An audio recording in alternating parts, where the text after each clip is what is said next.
Good morning to you folks. This is Cliff Graves from Trainwell Boxing.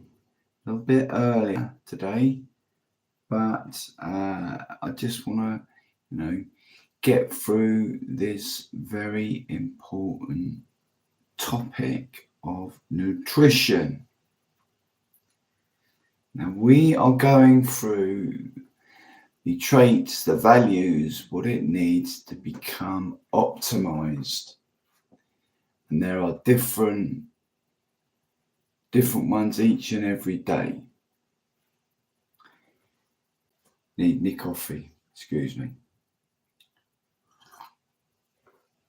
These videos are very unedited, but the knowledge I can bring you is not conceited or anything like that, but is cutting edge knowledge. You won't get anything like this anywhere else on YouTube.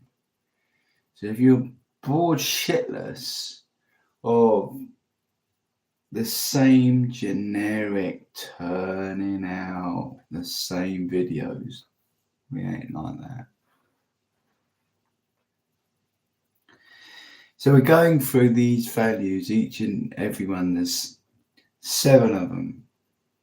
Well, it needs to become optimized. Yesterday we talked about financial freedom.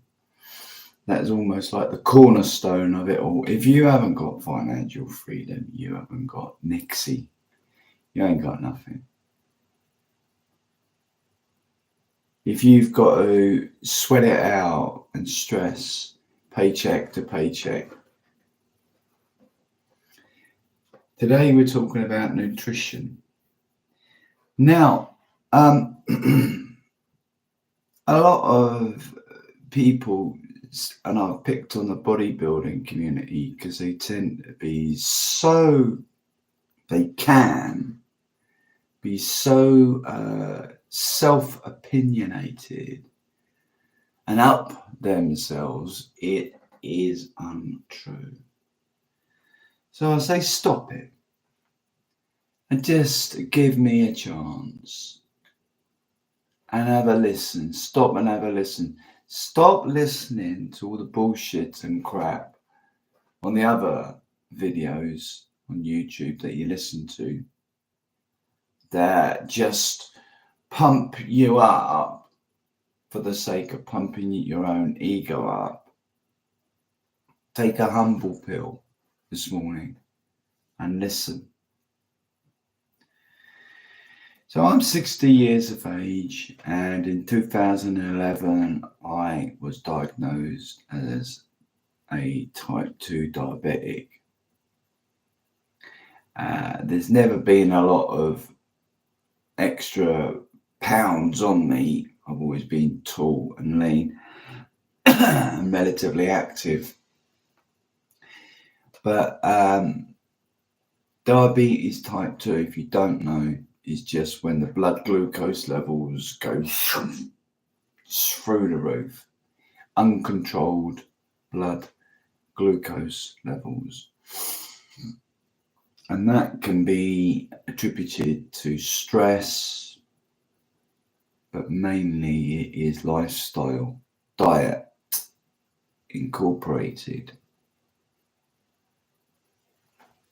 nutrition incorporated. So you might be saying to, what the fuck this got to do with me? I ain't no diabetic. Got nothing to do with me. I'm switching off and switch off. Well, that's up to you. But there's a whole lot more to nutrition, and I'm not a nutritionist. All I can do is come on air and share with you and hope that you appreciate my honesty. Before 2011, I got diagnosed as suffering from anxiety and depression, right? And it wasn't until I succumbed to a back injury and I was going after some employers, ex-employers, because of the way that they hadn't looked after me adequately in their training. Anyway, I suffered from an injury, quite a bad injury, and they walked away from it. But we got my medical records and all sorts of things. Anyway, cutting a long story short, I asked for my medical records and they sent the whole bundle, you know what I mean? As I'm going through and I'm looking back into the early 80s and this and that, you know, it said that I had some form of personality disorder, which I was very shocked and upset about to see, because I was being told, it's depression and anxiety.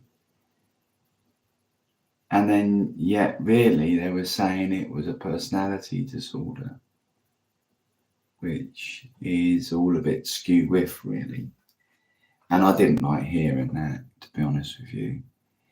I was in a bad place at the time. I suffered from loneliness and I became depressed.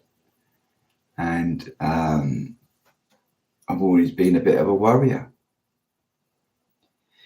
And I believe that is what offset my diabetes, my raised blood glucose levels. Because you can get that raised blood glucose levels, right? Stay with me. You can get raised blood glucose levels from the increase of adrenaline and cortisol, two hormones, the stress and flight, the fight or flight hormones. The adrenaline is making you ready to fight. Perhaps that's from my earlier boxing years. I don't know where it emanates from, but there we are.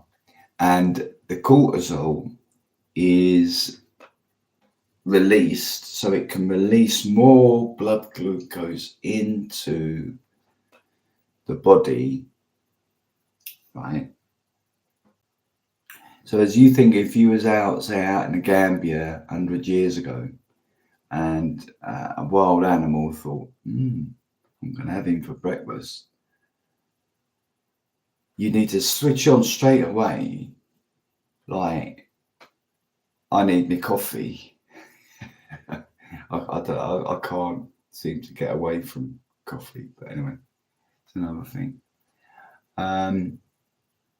You need that surge of cortisol to give you that impetus to run away, that extra blood glucose, that extra energy into the bloodstream. So that is where I think my diabetes emanated from. And it didn't help because I do have an addictive personality.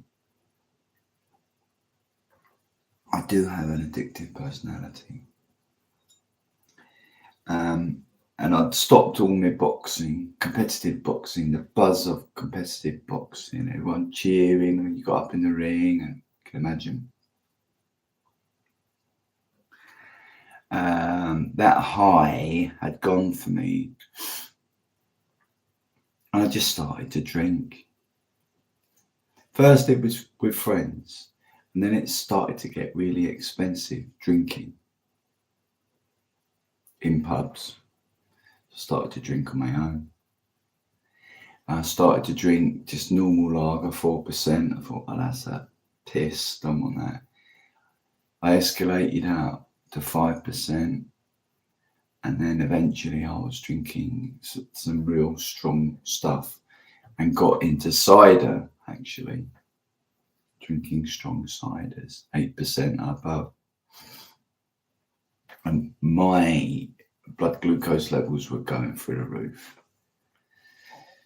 I got in trouble with the police. The FME took my blood glucose because I said I was a diabetic.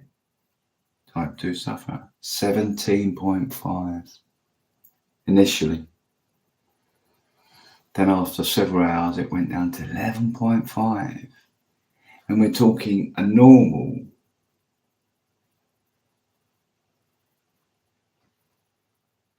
figure. I don't know what it is if you're listening across the States, but we do it here in the UK differently. About 5.5. They say you're pre-diabetic if you get to about 6.5, right? Mine's in double digits.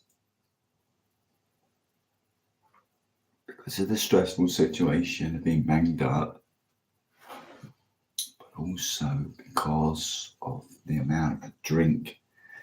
Think of it. How much sugar do you suppose they put in to lager or strong cider? What is it, over 9 teaspoons? I'm getting to the point I'm getting to, folks. Nutrition plays a massive part in our lives. Massive part. Massive.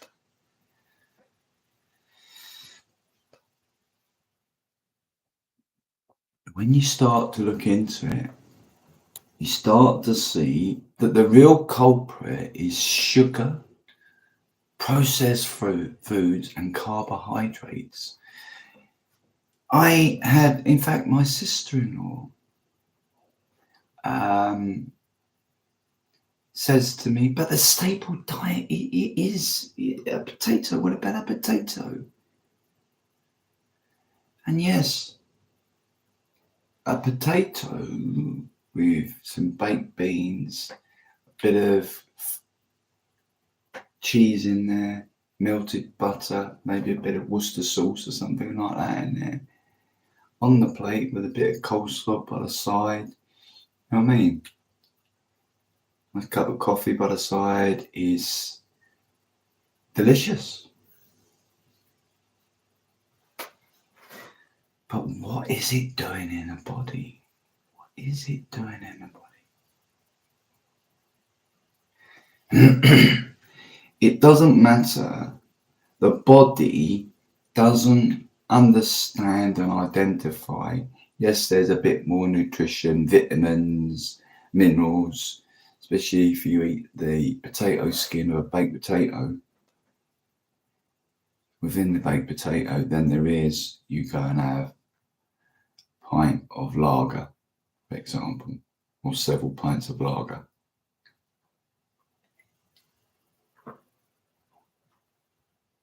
That's obvious.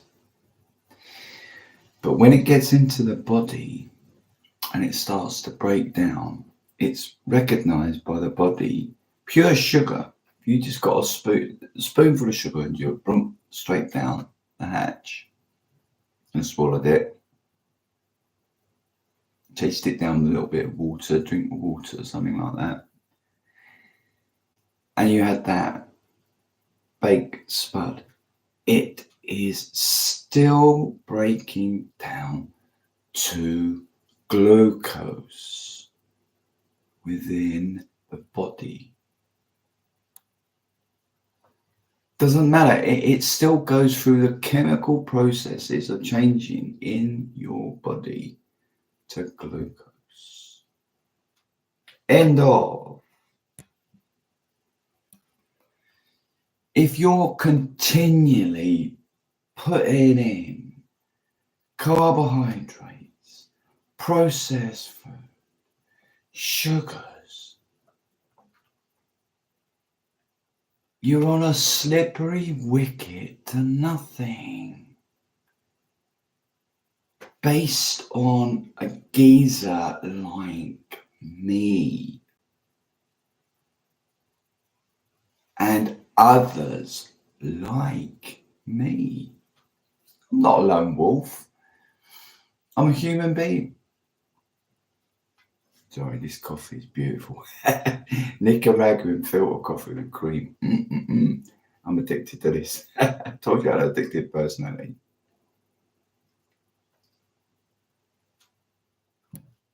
Oh, God. Oh, lovely. First thing in the morning, coffee. Oh, man.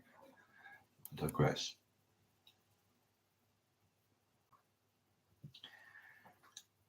What goodness is there in ingesting carbohydrates? Now, boom, goes up the bodybuilders. You are an idiot. You don't know what you're talking about. Switching off. Don't listen to him. This geezer's a cunt. He's an idiot. He doesn't know what he's talking about. Guess what? I agree with you. I'm not a nutritionist. I'm not a dietitian. Right from the outset, I said I'm not.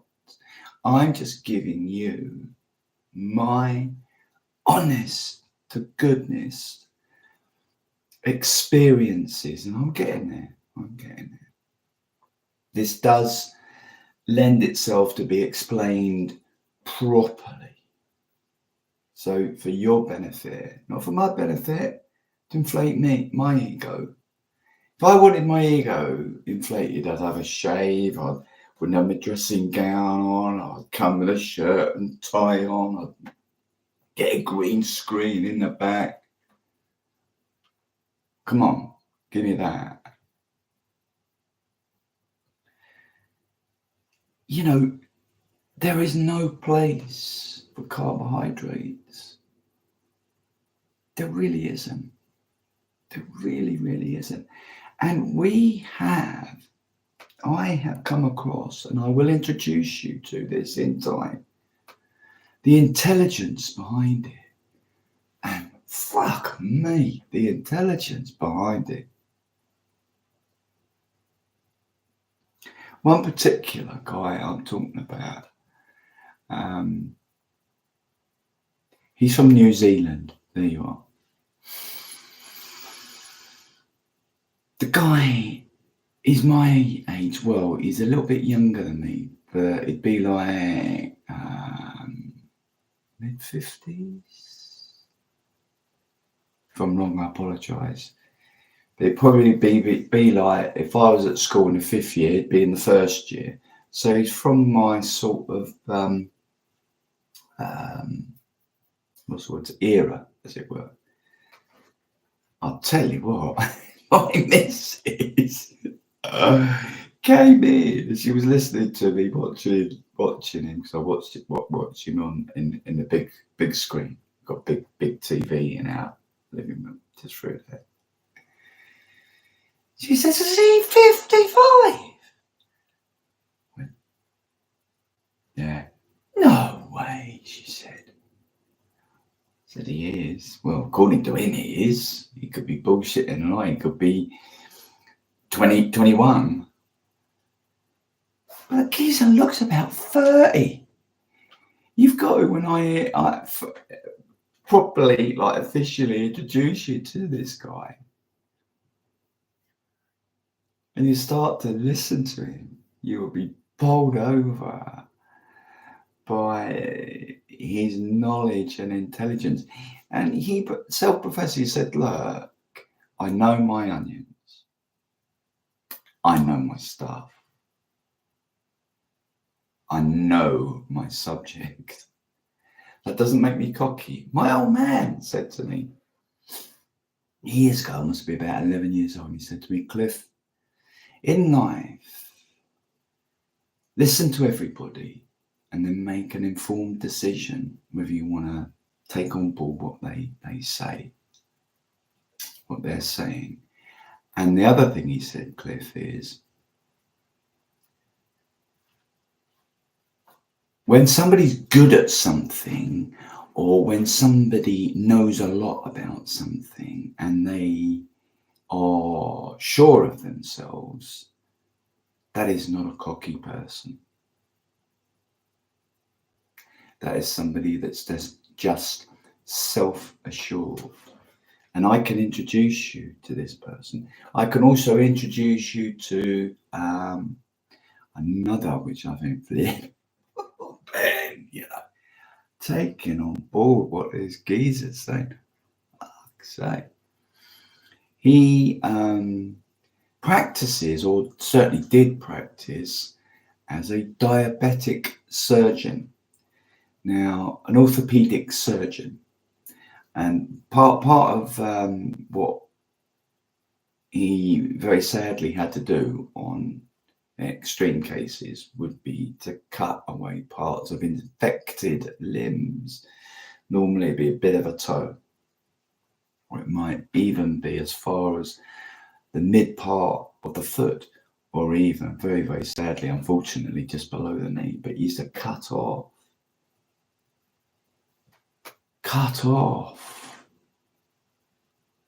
And I can give you his name, Dr. Fraternity, Frette. Now, come on, folks. He practices in Tasmania. Now, come on. Would it be the governing medical board in Australia? Come on. Come on. Be fair. Would they let somebody loose like that, willy-nilly getting his saw out and sawing off healthy parts of people's feet? Do you think? If he didn't have just a little bit of knowledge, do you think? Dr. Jason Fung probably excels. Well, these guys are so humble. They probably wouldn't like this said about, but Dr. Jason Fung, F-U-N-G. I think he's based in Ontario, Canada.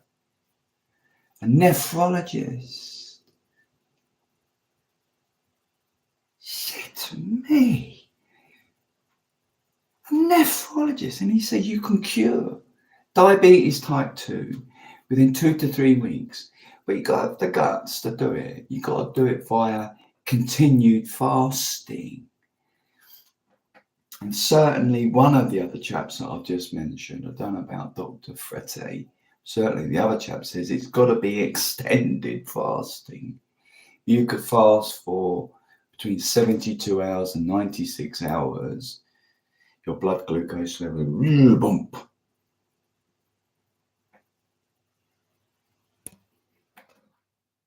Problem solved. Problem solved, folks. Problem solved. Now, I have to be very careful when I'm thinking on my feet about what I'm saying here and that. So I'll give you an honest, true example, right, of what happened to me. And then you can tell me. And this is God's honest truth. I go to see my GP. When you could get an appointment to see your GPs. And that wasn't too long ago. That was about in 2018, 19. I walk in. I said, sit down, pleasantries, and how can I help you? I said, I'm on 2,000 milligrams of metformin, and I want to start via lifestyle changes. I won't name and shame the doctor. I want to come down from my metformin. I want to lessen the dosage. He hit the fucking roof. He said, I'm trying to treat you. I'm trying to do you a favour. All right, Mr. Graves, if you want to get on and do it yourself, that's fine. No, okay.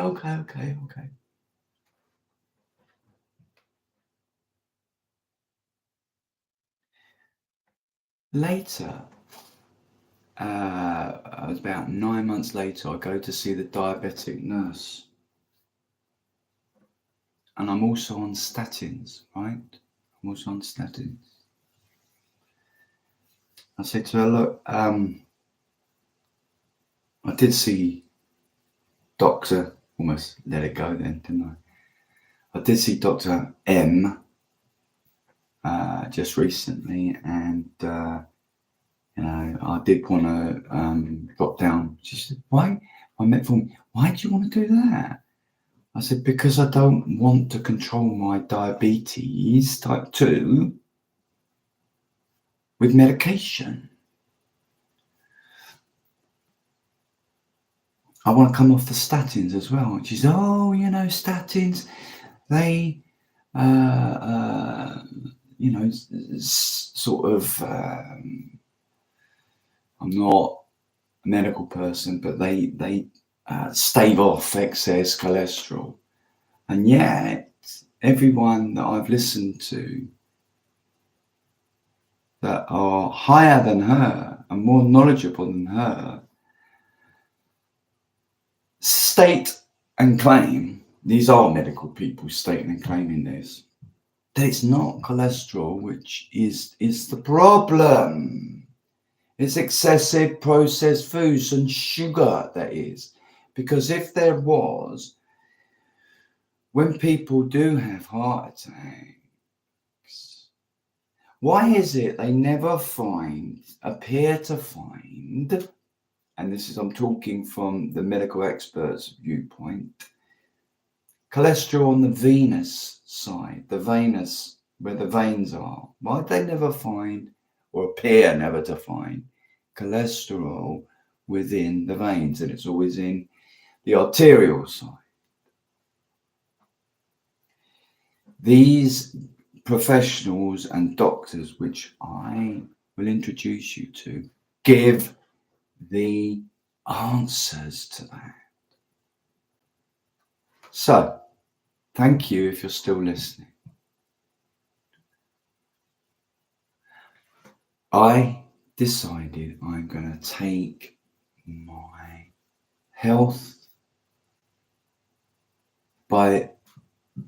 I'm going to fight this diabetes type 2. I'm now off the statins. Thank the Lord that I am. I do not take any more metformin. Thank the Lord that I have done that. I haven't even registered.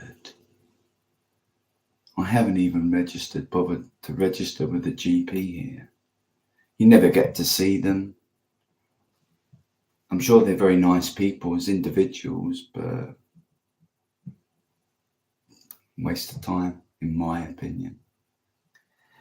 And I have gone full on with the carnivore diet. You heard that right, carnivore diet. And I thought to myself, oh, fuck it, what am I doing here? Fuck it, I'm going to do it. Fuck it. And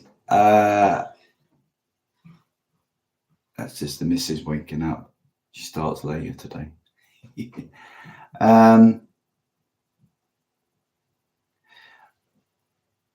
All I can tell you is,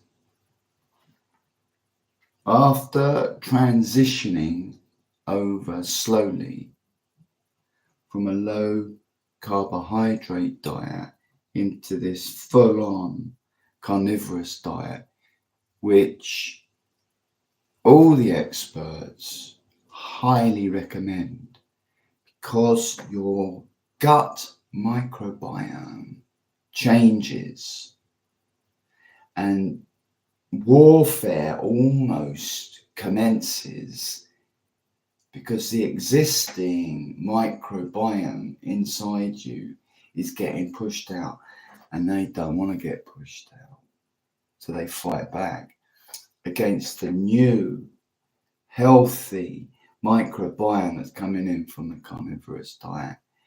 And you've got to do it gently, patiently. Because if you don't, and you bam like that, try and use the shotgun approach,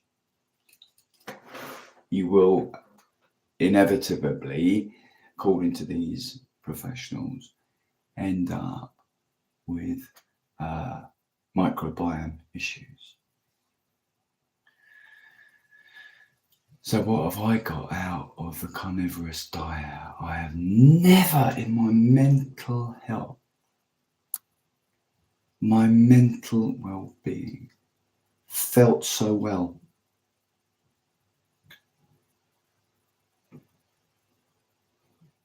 Now,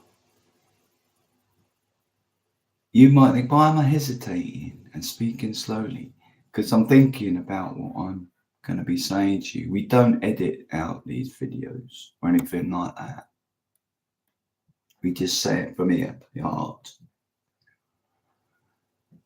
But think of the money that would be lost to these drug manufacturers, these pharmaceutical manufacturers, if millions of people came off antidepressants because they could cope with lifestyle changes in their diet.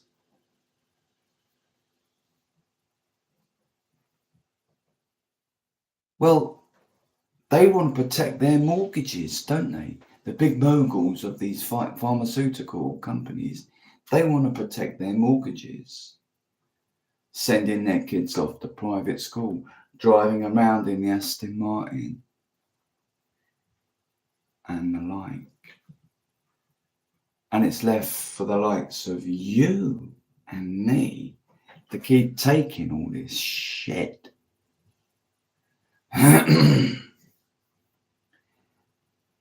If you do have a GP that is a receptive vessel, unlike the one that I had,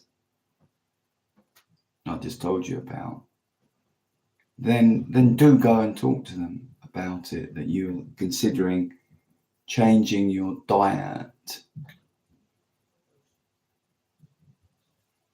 But I cannot. Somebody's phone going.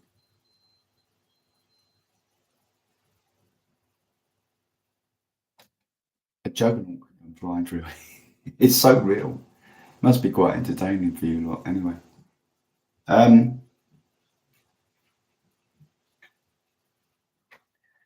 You know, what I'm saying to you is,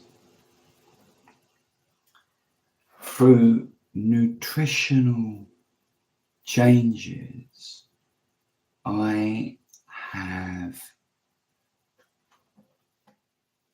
had so much benefits in my general wellness and general well-being. For instance, I've lost belly fat and yet I've put on weight. How'd you work that one out? I feel great in myself. People who even said, cool, you know, you're looking well these days. I said, it's all the country air. So,